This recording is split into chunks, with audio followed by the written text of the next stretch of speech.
परभणी शहरालगत असलेल्या कौडगाव शिवारातील survey number 553 मधील शेत जमिनीबाबत परभणी येथील शेख शेरू शेख बुडन यांनी गेल्या काही दिवसापूर्वी पत्रकार परिषद घेत आरोप केले होते।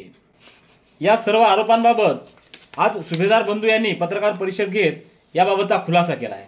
तसंच सदर जमीन ही निर्विवाद असून न्यायालयाने देखील आमच्या बाजूनच निकाल दिलेला आहे। शेख शेरू यांचे आरोप धादांत खोटे असल्याचा खुलासा आज सुभेदार बांधवांनी केला आहे। या पत्रकार परिषदेला मार्तंडराव सुभेदार, मंगेशराव सुभेदार, हर्षल सुभेदार, शंतनू सुभेदार आदींची उपस्थिती होती। यावेळी त्यांनी शेख शेरू यांनी केलेल्या प्रत्येक आरोपाचं सविस्तर असं खंडन केलं।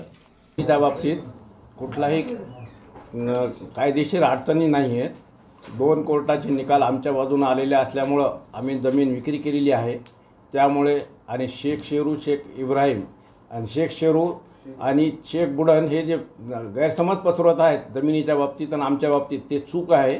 त्यावर जनतेने लक्ष देऊ नये। त्यांना जमीन घ्यायची नव्हती, फक्त त्यांना जमीन हडप करायची होती। या उद्देशानं त्यांनी हे सगळे कट कारस्थान केलेले आहेत आणि वरचेवर प्रेस कॉन्फरन्स घेऊन जमिनीची डिव्हॅल्युएशन कसं होईल, जमीन कशी हे जमिनीची किंमत कशी पडेल याच्याकरता ते प्रयत्नशील आहेत। स्वतः तर काही सौदा पूर्ण करू शकले नाहीत, म्हणून हे वाईट हेतूनं हे सगळे कट कारस्थान ते करत आहेत।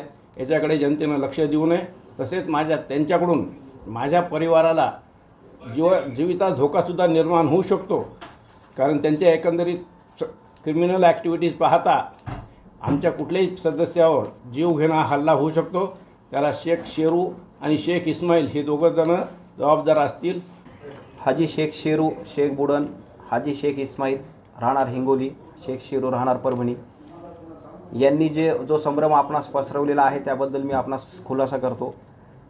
हाजी शेख इस्माईल व शेख शेरू आणि इब्राहिम यांनी आमच्यासोबत केलेला सौदा रद्द झालेला आहे। ते पैसे वेळेत देऊ न शकल्यामुळे न्यायालयाने त्यांची मागणी फेटाळून लावली आहे आणि त्यांनी वरिष्ठ न्यायालयात दाद मागितली होती। वरिष्ठ न्यायालयानं सुद्धा त्यांची मागणी फेटाळून लावलेली आहे। त्यामुळे जमिनीचा कुठलाही कायदेशीर वाद नाही, जमिनीत कुठलीही कायदेशीर अडचण नाही। त्याच्यामुळे आपण सर्वांनी कुठल्याही गैरसमज न करता किंवा कुठल्याही गोष्टीमध्ये कायदेशीर अडचण नाही आहे असे मी आपणास आवाहन करतो।